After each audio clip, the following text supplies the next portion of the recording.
Okay, we are going to unbox this new Radiomaster GX12, and then we'll do some comparison. We'll see what batteries fit. I'm curious, I've heard some reviewers say the Molicel 21700 fit it, but I don't know. We'll see. But I've got some 18650s to try because I know those will work. So let's open this thing up. And some people watching the channel have no idea. This might be your first time even seeing this. So what this is for remote controlled boats, drones, usually self-built or the pre-built purchased ones. Anything that uses a remote control link, except usually cars. Cars don't usually use this style. They usually use kind of a handgun grip where you use your finger on the trigger. This is not that. This is what I use for my home-built drones. And some of them I buy. Some of my favorite ones you don't have to build. It's like the Air 75, the Air 65.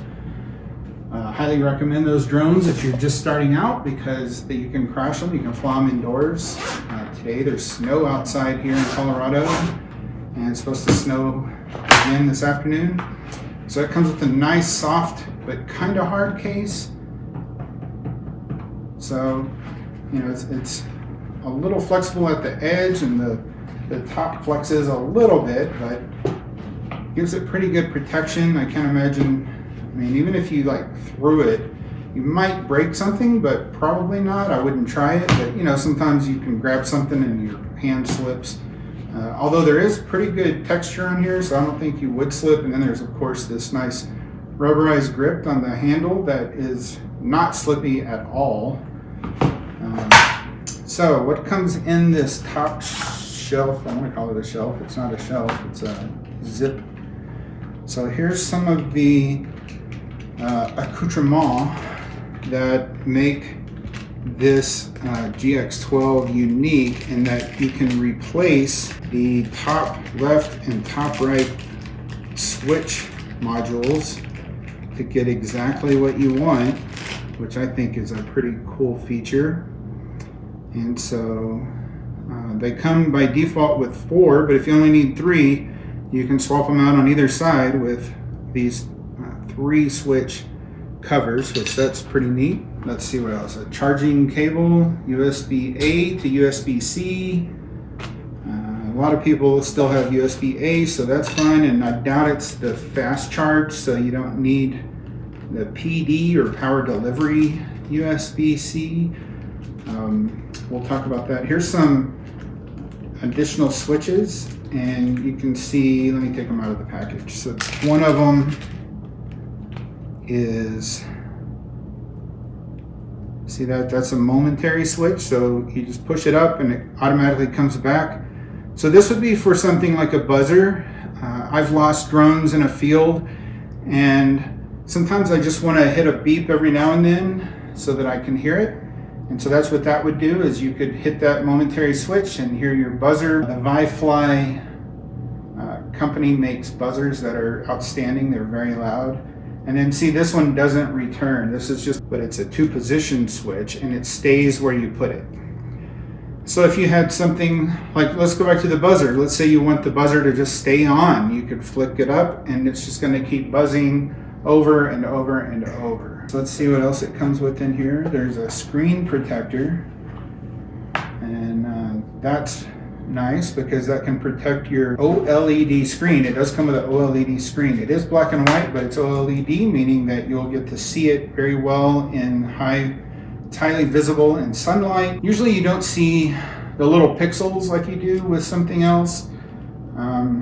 And then here we go, there's a little Allen wrench tool, and then some caps and tiny springs.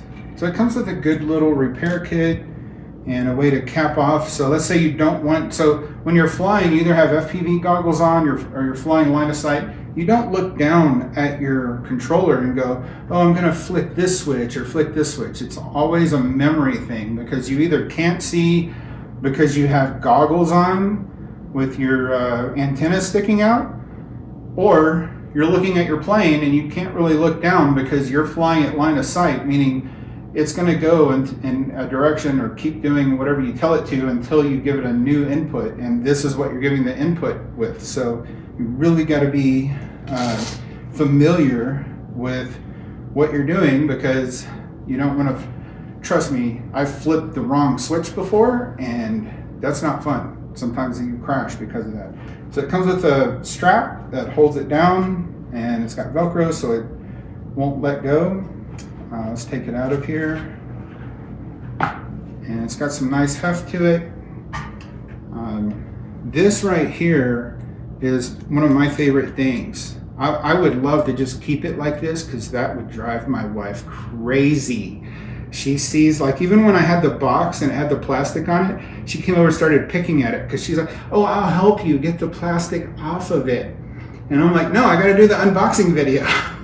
And she would have even let me video her doing that, but I wanted to do a lot more, so you don't get to see her pretty face today. But she's actually the camera woman right now. You got a big pretty smile on her face and shaking her head. She doesn't like me to talk about her, but doesn't this look cool? And so you can pull this off, and what I'll eventually do is pull that off and then put this screen protector on there, because I'm usually fairly rough with my stuff. And that's just, I expect things to last. And this feels really sturdy. Doesn't have a smell. You know, some stuff comes from China with a smell. This doesn't have a smell. That's nice. It comes with these soft protectors. And notice that the control sticks are flipped over, and you can't just push them up. So what you have to do is you have to pull out and then up, and then they snap in. And then these come off. I won't be keeping these. I'll just flip it over and stick it over. Let's see if it goes both ways. Nope, it only goes one direction. It folds in. So you have to fold it in.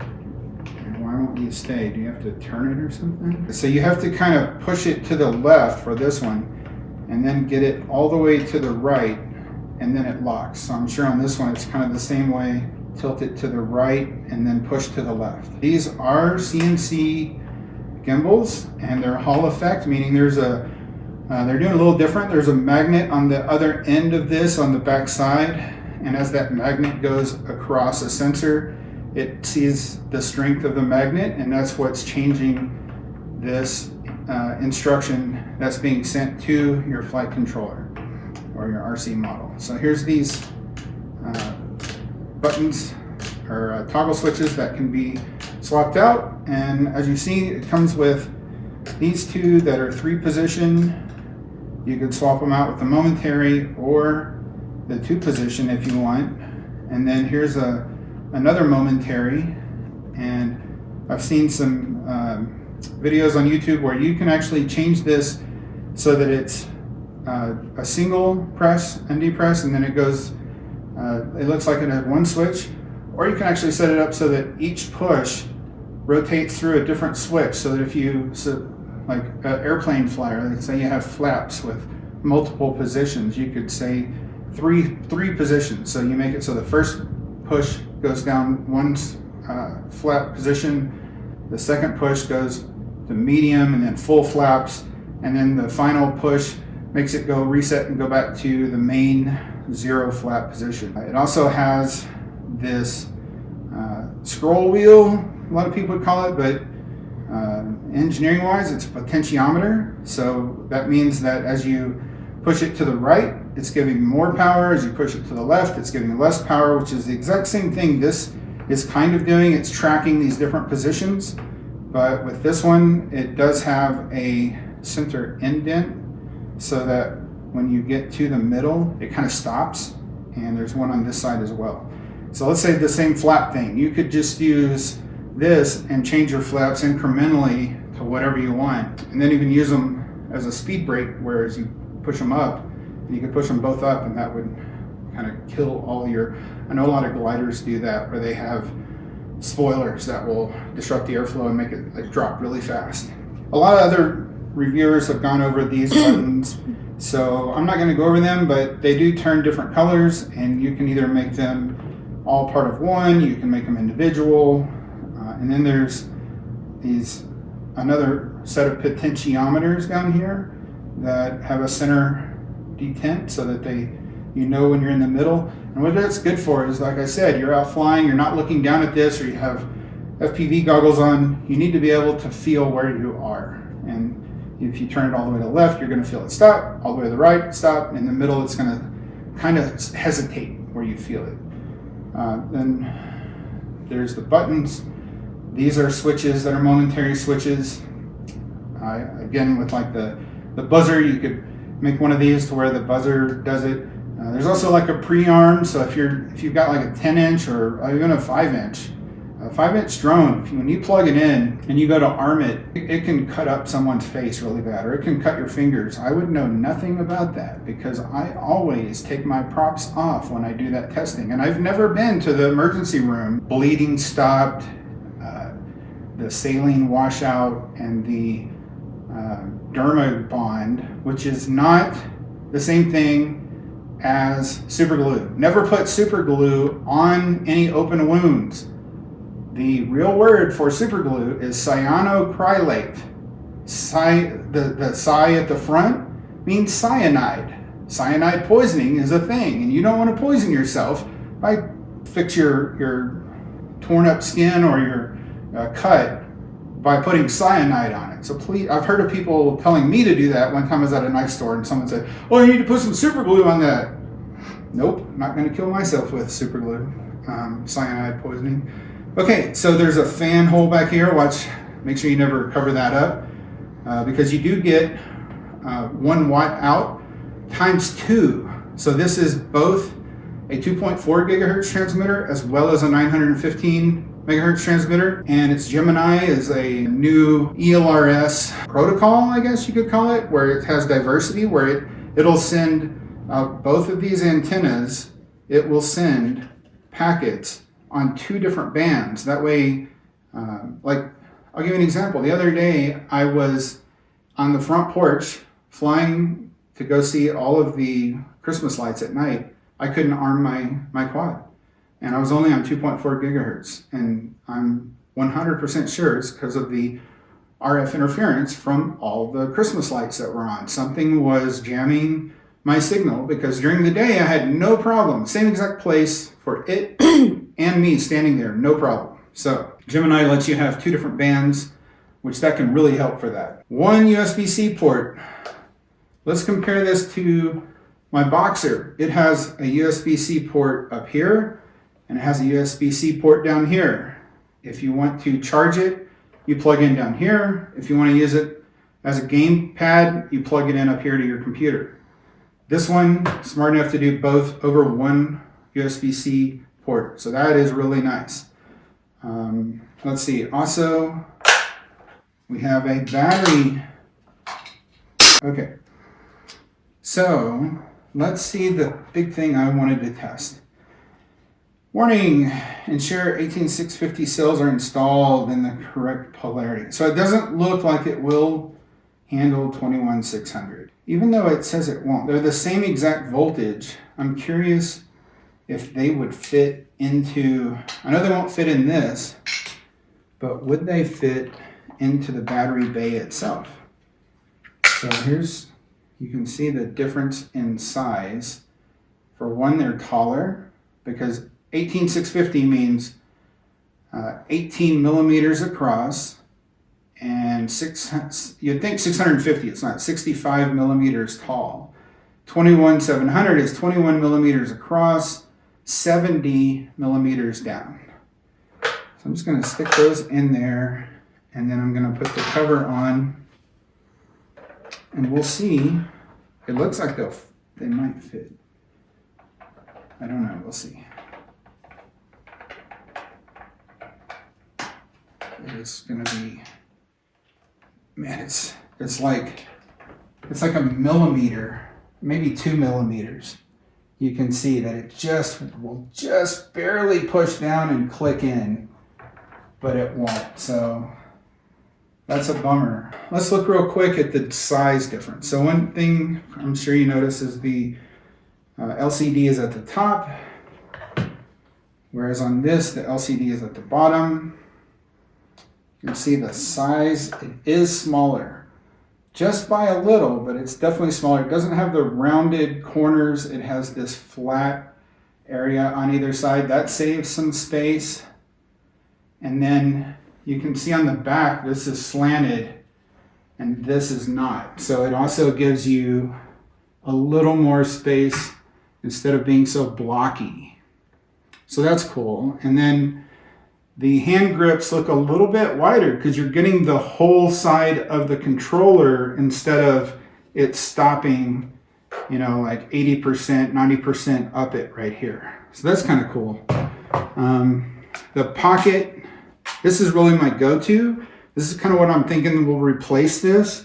And you can see it's a little bit bigger than the pocket, but really not too much. The distance between these is a little bit further, and when you're holding it like this, I'm mostly thumber, but sometimes I'm a pincher, so sometimes I'll do this. This also has this much rotation. This is all you get with this, whereas with the Radiomaster, you get quite a bit of the ability to move your antennas in different areas, different orientations. So a little bit more with that. And then they do fold down for travel. So they really thought about travel with this. Of course, with these are not CNC gimbals, and they are starting, I've used it so much, they're starting to get a little loose.